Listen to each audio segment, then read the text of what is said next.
Assalamualaikum warahmatullahi wabarakatuh. Bismillahirrahmanirrahim. Alhamdulillahi rabbil alamin. Wa bihi nasta'in ala umuri dunya wa din. Wassalatu wassalamu ala ashrafi anbiya wal mursalin wa ala alihi wa sahbihi wa man sara ala nahjihi bi ihsanin ila yaumidin wa ba'd.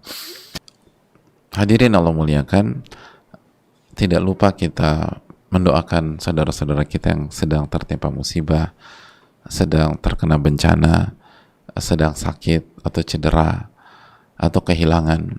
Semoga mereka diberikan taufik oleh Allah Subhanahu wa taala untuk bisa sabar, bisa ridho terhadap apa yang Allah takdirkan, dan semoga mereka mendapatkan pahala yang berlimpah ruah, diampuni segala khilaf. Karena rasa sakit dan musibah yang menimpa seorang muslim salah satunya adalah untuk menggugurkan kekhilafan dan dosa. Dan ingatlah selalu sabda Nabi SAW, Inna Allah idha ahabba qawman ibtalahum.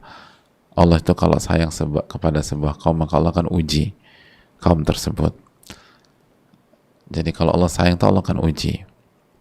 Dan selalulah ingatlah bahwa ini semoga menjadi indikator sayangnya Allah kepada kita.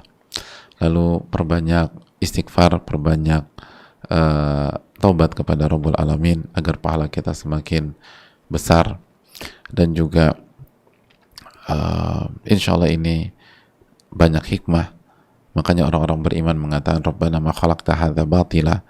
Ya Allah, Engkau nggak mungkin menciptakan sesuatu tanpa ada tujuan dan hikmah. Dan bagi jamaah atau bagi kita yang tidak tertimpa bencana dan musibah tersebut, doakan saudara-saudara kita dan bantu sesuai dengan kemampuan kita masing-masing, dan semoga Allah SWT memberikan kebaikan kepada kita semua dan memberikan kebahagiaan di dunia dan di akhirat. Wallahu ta'ala alam. Dan kita masuk ke materi kita. Hadirin Allah muliakan, alhamdulillah kita panjatkan puji dan syukur kita kepada Allah Subhanahu wa taala atas segala nikmat dan karunia Allah berikan kepada kita, nikmat yang tidak mungkin kita bisa hitung, tidak bisa kita kalkulasikan, khususnya nikmat iman, nikmat Islam, nikmat ilmu, nikmat bersama Al-Quranul Karim dan sunnah Nabi kita Sallallahu Alaihi Wasallam. Nikmat yang gak mungkin kita bisa bandingkan dengan harta dunia, dan yang harus kita minta kepada Allah semoga ilmu ini menjadi ilmu nafi, ilmu yang bermanfaat di dunia maupun di akhirat, dan bukan ilmu yang menjadi bumerang bagi kita dan membuat kita gagal dalam menjawab pertanyaan Allah Subhanahu wa taala. Karena kita akan ditanya oleh Allah Subhanahu wa taala tentang ilmu kita. Wa an ilmihi madza amila bih. Dia akan ditanya tentang ilmunya. Belajar enggak waktu di dunia? Apa yang dipelajari? Punya waktu enggak untuk kajian? Punya waktu enggak dengan Al-Quran? Punya waktu apa tidak dengan hadis Nabi kita SAW? Dengan keterangan para ulama kita? Lalu berikutnya, apa yang dia amalkan dari ilmu yang Anda dapatkan? Apa yang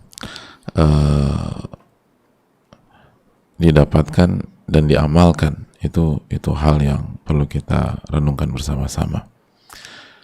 Maka semoga ilmu kita ilmu yang bermanfaat. Allahumma inni as'aluka ilman nafi'a wa na'udzubika min ilmin la yanfa'.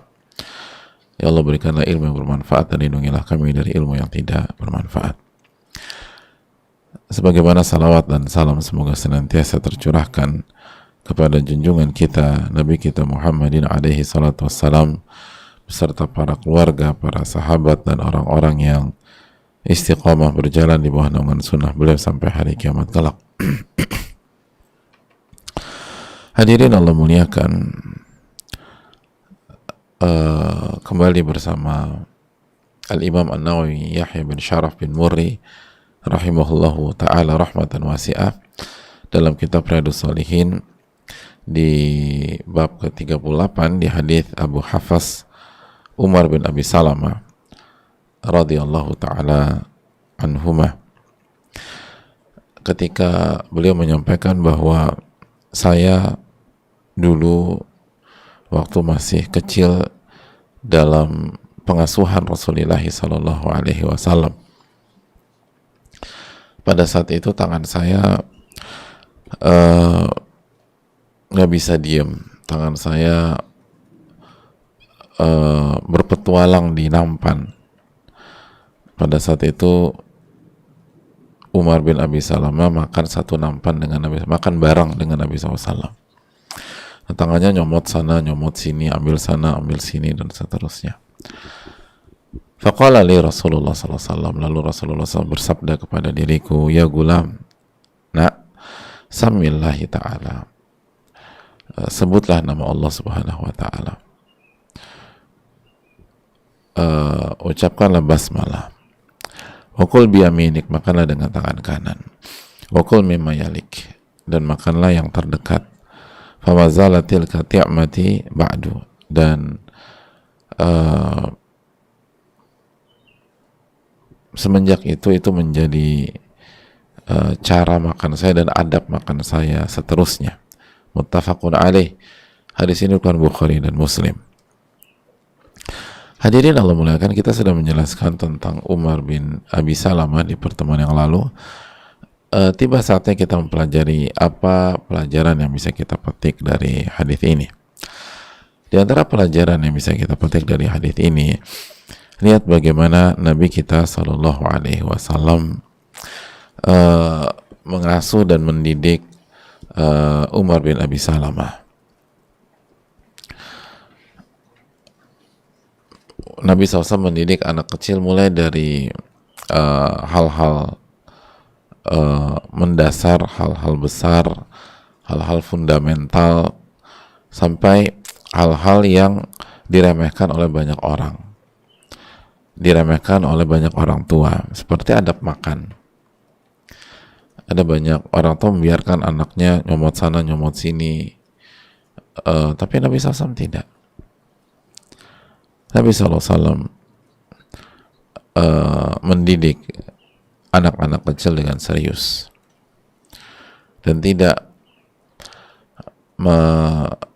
melepaskan momentum untuk memberikan tarbiyah, memberikan pendidikan, memberikan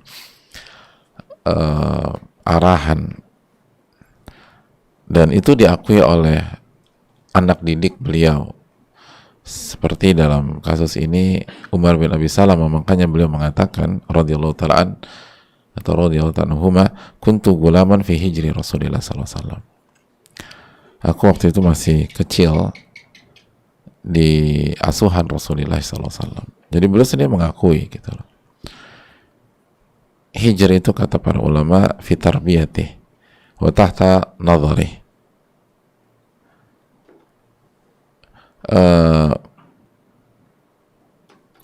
Artinya adalah dalam didikan Rasulullah SAW, wa tahta nadhar, dan pengawasan Rasulullah SAW.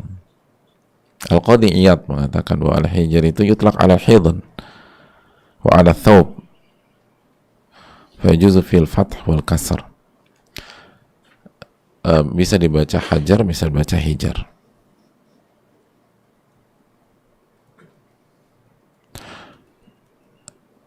Jadi bisa dibaca hajar, bisa dibaca hijar. Kalau dibaca hajar itu artinya hadonah, asuhan Nabi SAW. Asuhan Nabi SAW. Jadi hadirin Allah muliakan, lihat bagaimana Umar bin Abi Salamah radhiyallahu ta'ala anhu itu merasakan dan mengerti bahwa semenjak kecil beliau itu diasuh dan dididik oleh Rasulullah SAW, diasuh, dididik dalam pengawasan Nabi SAW. Dan ini testimoni beliau. Ini bukan ucapan Nabi SAW, ini anak asuh saya nih gitu. Oh, saya ngasuh dia dari kecil. Oh, dia ini memang saya yang didik gitu loh. Padahal belum tentu klaimnya benar. Tapi ini testimoni dari sang anak. Kuntu gulaman fi hijrah atau fi hajri Rasulillah sallallahu alaihi wasallam. Dulu aku kecil dalam asuhan Rasulullah sallallahu alaihi wasallam. Bandingkan dengan banyak kita pada saat kita berbicara tentang masa kecilnya, banyak orang ketika bicara tentang masa kecil dia mengatakan, ya dulu kan masa kecil saya nggak dididik sama orang tua. Masa kecil saya kan ayah sibuk gitu loh. Ibu jalan-jalan terus sama teman-temannya. Atau dulu sih waktu saya kecil ayah ibu nggak pernah ada di rumah.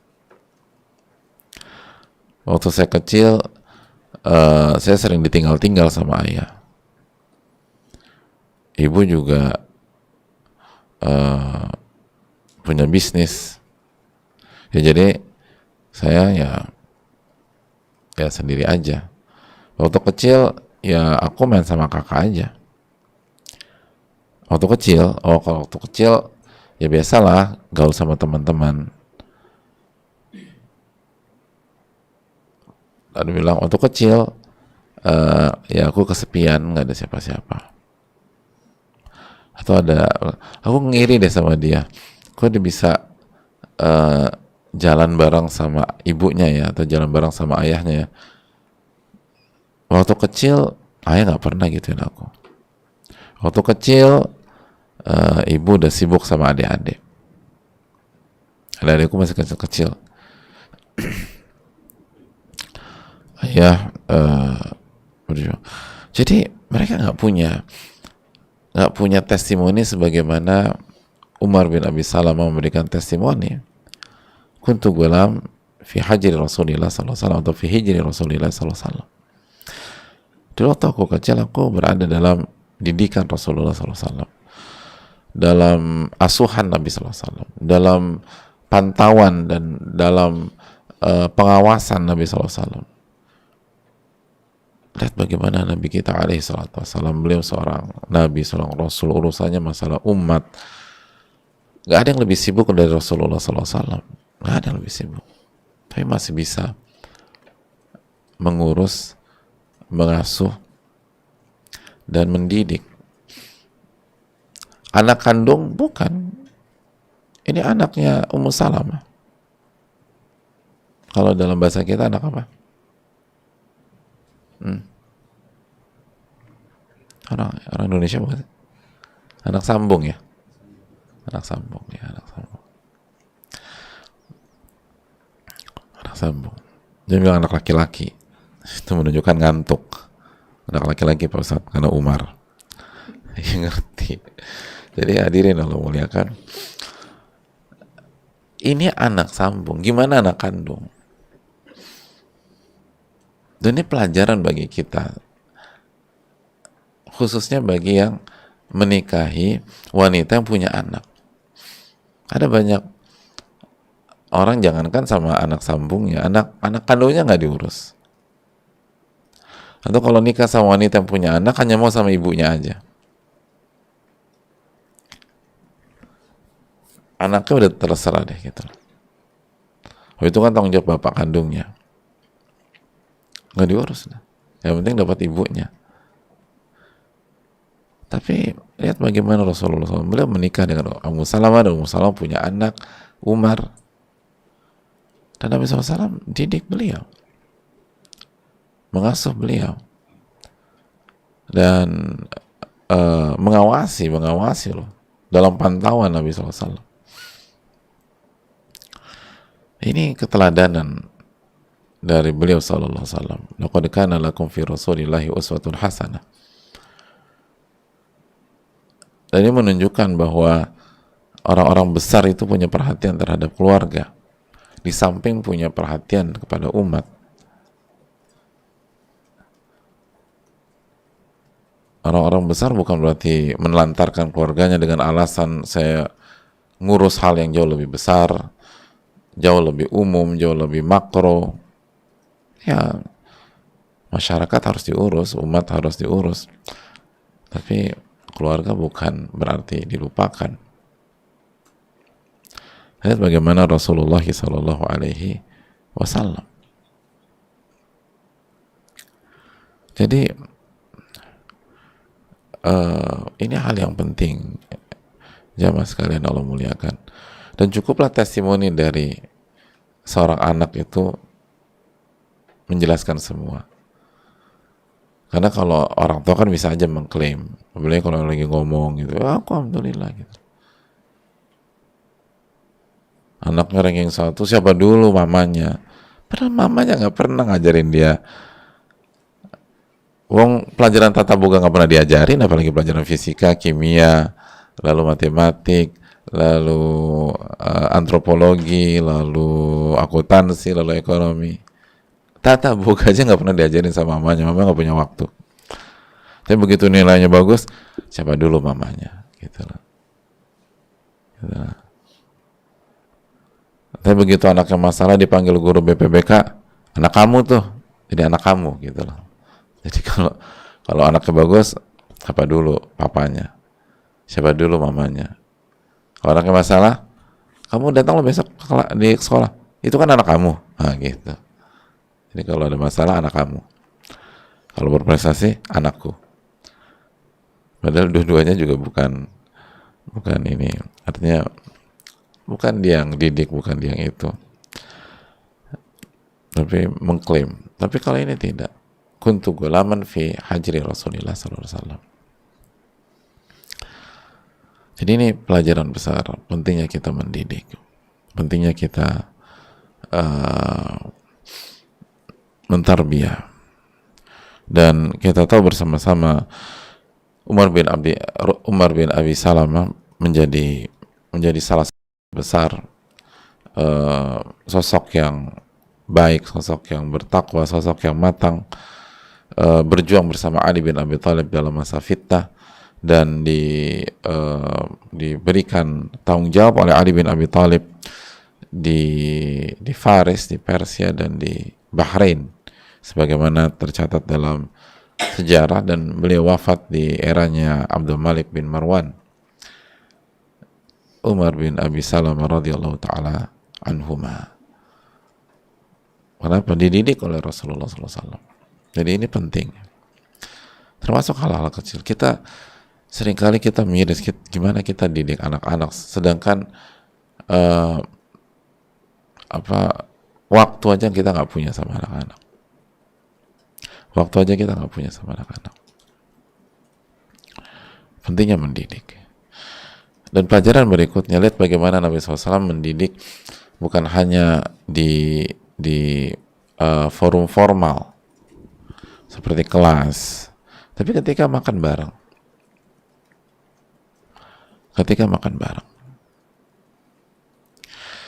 Bahkan sebagian para ulama menekankan masalah ini. Lihat bagaimana Nabi SAW mendidik Umar bin Abi Salamah, lalu mendidik Abdullah bin Abbas ketika Nabi SAW mengatakan, ini wa'alimuka kalimat ihfadillah yahfadka, ihfadillah tajidu tujahak, dan seterusnya. Nah, aku akan ajarkan kamu beberapa perkara, beberapa kalimat, jagalah hak Allah, insya Allah akan jaga kamu. Itu kan kejadiannya juga bukan di kelas. Itu kejadiannya bukan di kelas, atau bukan di forum resmi, bukan di sekolah. Lalu ketika Nabi SAW berbicara tentang bicara ke Aba Umair, ya Aba Umair ma fa'ala Nugair, hadis yang ditarik banyak sekali hikmah dan pelajaran oleh Al-Imam Asy-Syafi'i rahimahullahu ta'ala. Itu juga ada anak kecil namanya Abu Umair, lagi sedih, burungnya, dia punya burung tuh, binatang burungnya mati ya, meninggal, mati ya, burungnya mati. Lalu lagi sedih gitu, Nabi SAW lewat, terus ditegur, disapa sama Nabi SAW. Lalu itu tadi para ulama mengeluarkan banyak hukum, banyak hikmah, banyak pelajaran dari hadis tersebut. Itu anak kecil lagi sedih, disapa sama Nabi SAW. Itu Rasulullah SAW. Jadi sekali lagi, nah sebagian para ulama menjelaskan, lihat betapa pentingnya kebersamaan ayah dan ibu dengan anaknya dalam kondisi-kondisi dalam waktu-waktu santai, kondisi-kondisi yang tidak formal gitu loh. Itu penting. Itu kan kondisi nggak formal. Dia Umar bin Abi Salamah lagi makan, Ibnu Abbas lagi jalan, lalu Aba Umar lagi sedih, gitu. Dan masih banyak lagi contohnya. Masih banyak lagi contohnya. Ini menunjukkan sekali lagi pentingnya bersama anak di waktu-waktu senggang, waktu keluarga, waktu santai, yang dianggap santai gitu ya. Lalu waktu bermain misalnya. Dan pada saat itu kita harus menanamkan keimanan, menanamkan ketakwaan, menanamkan nilai-nilai kebaikan ke dalam diri anak. Lihat bagaimana Nabi SAW menyampaikan ke Ibnu Abbas radhiyallahu ta'ala anhuma, ihfadillah yahfadka, jagalah hak Allah, insya Allah akan jaga kamu. Ihfadillah tajid tujahak, jagalah Allah, insya Allah engkau akan mendapatkan Allah di hadapan. Idza sa'alta fas'alillah wa idza sta'anta fasta'in billah. Kalau minta sama Allah. Kalau butuh pertolongan, minta pertolongan kepada Allah. Dan itu kan dalam banget. Lihat bagaimana Nabi SAW menjelaskan kepada Umar bin Abi Salamah, ya gulam samillah, ya why not, basmalah lah. Nanti kita jelaskan bahwa samillah, mengucapkan basmalah, mengucapkan bismillah itu syarat akan nilai iman dan tauhid kepada Allah Subhanahu wa taala. Jadi lihat bagaimana Nabi SAW ketika jalan sama atau bareng sama anak atau punya waktu dengan anak-anak, bukan bicara nggak jelas gitu loh. Kita kalau ketemu anak-anak bicara apa? Hah? Bicara apa? Fudel, kalau ketemu anak bicara apa? Ngomong apa aja, bicara kemana-mana lah, bicara itulah. Ya boleh, selama mau boleh, tapi mana tarbiyahnya tuh mana gitu loh. Dan itu kan harus setiap saat segala macam, pelan-pelan, terus pelan-pelan gitu loh. Ini Nabi kita sallallahu alaihi wasallam. Jadi sekali lagi ini pelajaran mahal bagi kita. Dan itu hal yang salah satu penting, harus punya waktu dengan anak dan didik. Dan jangan kan aku udah sekolahin. Itu Nabi SAW bukan di forum kelas, bukan. Lagi makan, lagi jalan, lagi ketemu, lagi sedih, gitu. Sallallahu alaihi wasallam, itu Nabi kita. Ya, itu dulu. Semoga bermanfaat. Wassalamualaikum warahmatullahi wabarakatuh. Wa ala alihi wasallam. Kita akan lanjutkan di pertemuan yang berikutnya. Semoga Allah memberikan taufik kepada kita. Subhanakallahumma wa bihamdika, la ilaha illa anta, astaghfiruka wa atubu ilaik. Assalamualaikum warahmatullahi wabarakatuh.